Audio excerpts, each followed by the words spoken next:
कहते हैं मन के हारे हार है, मन के जीते जीत। हाय एवरीवन, दिस इज कोहर। आज मैं आप सबके साथ एक स्टोरी शेयर करने वाली हूँ, लेकिन उससे पहले अगर आप सभी ने अभी तक मेरे चैनल को सब्सक्राइब नहीं किया है सो गो यार, come on, go and subscribe my channel.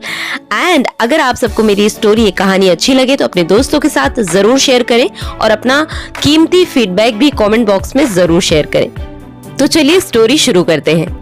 Story कुछ यूं है कि एक बहुत बड़ा राज्य था। वहाँ के जो राजा थे बहुत ज्यादा अच्छे थे और प्रजा बहुत खुशहाल थी। सब कुछ बहुत अच्छा और बहुत अच्छा चल रहा था। पर अचानक उस राज्य में चोरियां होने लगी। कभी किसी की बकरी चोरी हो जाती, कभी किसी की गाय और कभी किसी के खेत से अनाज। अब उस राज्य की प्रजा बहुत ज्यादा परेशान होने लगी क्योंकि चोरी की जो वारदात थी वो रुकने का नाम नहीं ले रही थी। तो सभी प्रजा ने मिलकर डिसाइड किया कि क्यों ना हम महाराज के पास चलें, वही इसका कुछ हल निकाल सकते हैं। तो सभी मिलकर महाराज के पास गए कि महाराज, हमारे राज्य में बहुत ज्यादा चोरियां हो रही हैं, कुछ कीजिए। पहले तो राजा ने सबकी बात सुनी, फिर उन्होंने कहा ठीक है, मैं कुछ करता हूँ, आप लोग परेशान मत हो और आप लोग शांति से घर जाओ। अब सभी प्रजा निश्चिंत होकर घर चले गए क्योंकि उनको भरोसा था महाराज के ऊपर कि महाराज कुछ ना कुछ सॉल्यूशन जरूर निकालेंगे। महाराज ने क्या किया कि उनके पास जितनी भी सेना थी, जितनी भी फौज थी, उसे उन्होंने पूरे राज्य में फैला दिया। और जब उस दिन चोर चोरी करने आया तो वो पकड़ा गया, और जब वो पकड़ा गया तो उसे महल ले जाया गया। चोर को पकड़ने के बाद महाराज ने पूरे राज्य में खबर भिजवा दी कि चोर पकड़ा गया है। अब आप लोगों को परेशान होने की जरूरत नहीं है। बस आपको ये करना है कि जिसके जिसके घर चोरी हुई है वो कल सुबह राजमहल में आ जाए, क्योंकि हम सब मिलकर डिसाइड करेंगे कि चोर को क्या सजा देनी है।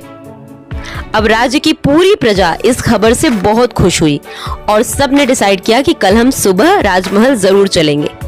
राजमहल पहुंचने के बाद चोर को सभी के समक्ष लाया गया, सबके सामने लाया गया और सबने मिलकर डिसाइड किया, यानी कि पूरी प्रजा ने और महाराज ने भी, सभी ने मिलकर डिसाइड किया कि इस चोर को मृत्यु दंड मिलनी चाहिए, फांसी की सजा मिलनी चाहिए, क्योंकि इसने बहुत लोगों के घर से बहुत बड़ी बड़ी चोरियां की हैं। अब चोर जो था वो मृत्यु दंड सुन के घबरा गया, परेशान हो गया और वो डर गया। उसने बोला, महाराज मुझे क्षमा कर दीजिए, मुझे माफ कर दीजिए, आगे से मैं चोरी नहीं करूंगा, लेकिन प्लीज मुझे मृत्यु दंड मत दीजिए। अगर आप मुझे कोई पनिशमेंट या सजा देनी ही चाहते हैं तो सजा को थोड़ा कम कर दीजिए, मुझे माफ कर दीजिए प्लीज। मैंने इतना बड़ा जुल्म नहीं किया है कि आप मुझे मृत्यु दंड दें। लेकिन महाराज पर उसकी बात का कोई असर नहीं पड़ा और उसे मृत्यु दंड सुना दिया गया और बोल दिया गया कि कल सुबह ही इसे फांसी दी जाएगी। अब चोर को कारावास में बंद कर दिया गया था, लेकिन वो बहुत ज्यादा परेशान था। उसने पहरेदार को अपने पास बुलाया और बोला कि मैं एक बार महाराज से मिलना चाहता हूँ, प्लीज महाराज तक मेरी ये खबर पहुंचा दो कि मेरे पास एक विद्या है, मैं मरने से पहले महाराज को ये विद्या देना चाहता हूँ।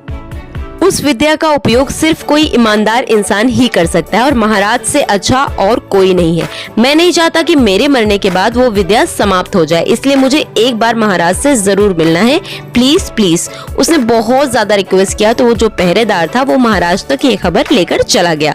अब महाराज काफी अच्छे थे, वो किसी की बात टालते नहीं थे, तो उन्होंने कहा ठीक है, बुला लो। अब जब महाराज के सामने उस चोर को लाया गया तो उसने कहा, महाराज मैं धरती से यानी कि जमीन से धन उत्पन्न करने की विद्या यानी कि कला जानता हूँ।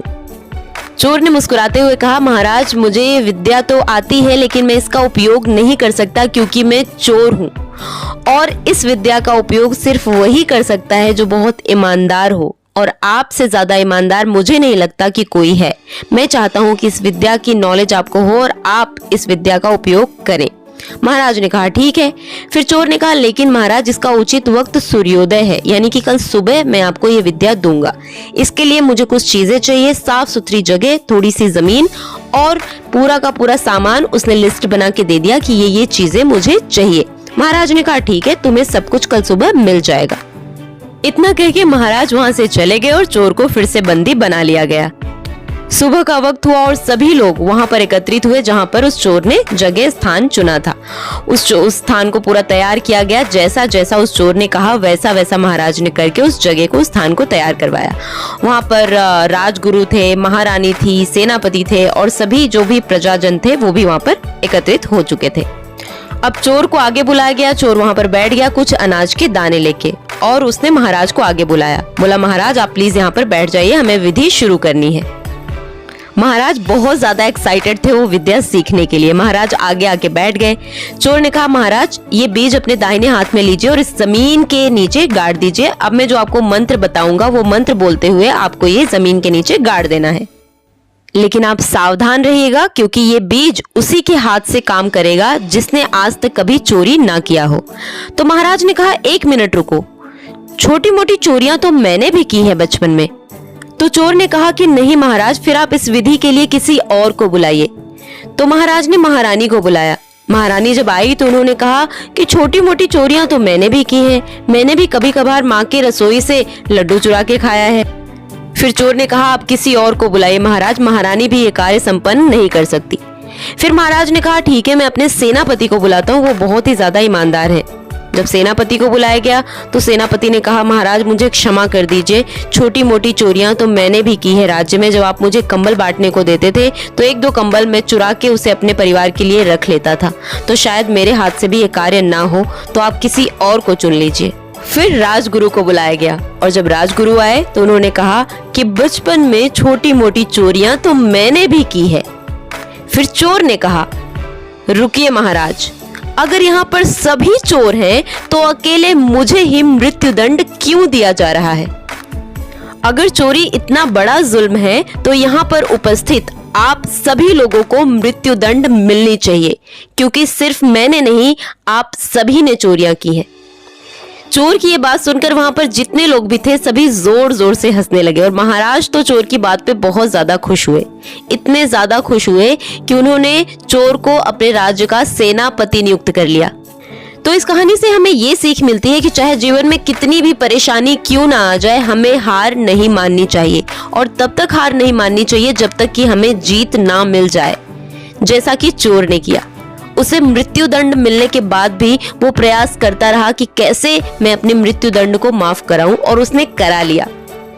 तो आई एम श्योर कि आप सबको ये स्टोरी पसंद आई होगी, और अगर पसंद आई है तो वही काम करना है, लाइक करना है, शेयर करना है, चैनल को सब्सक्राइब करना है। Stay happy, stay healthy.